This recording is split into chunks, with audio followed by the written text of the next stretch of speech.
Welcome back, Cyber Explorers. It's Alfie, and in this video we'll explore together with this step-by-step guide how to create a virtual hard disk in Windows 10. So without further ado, let's get right into it. Creating a virtual hard disk, VHD, in Windows 10 is a straightforward process. Here's how you can do it. Right-click on the Start menu and select Disk Management from the options. In the Disk Management window, click on the Action menu at the top. Select Create VHD. Choose a location to save the VHD file.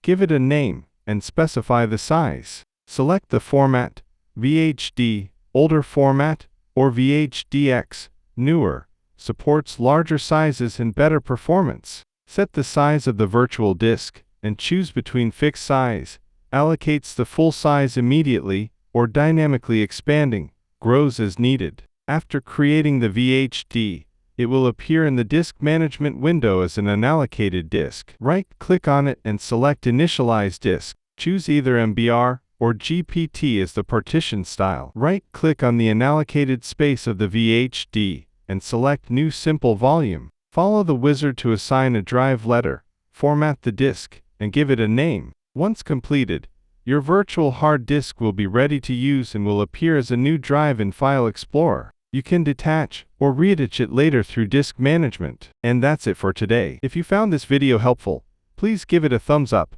consider subscribing, and don't forget to activate the notification bell so you won't miss out on any new uploads. Thank you for watching. Until next time, see you later.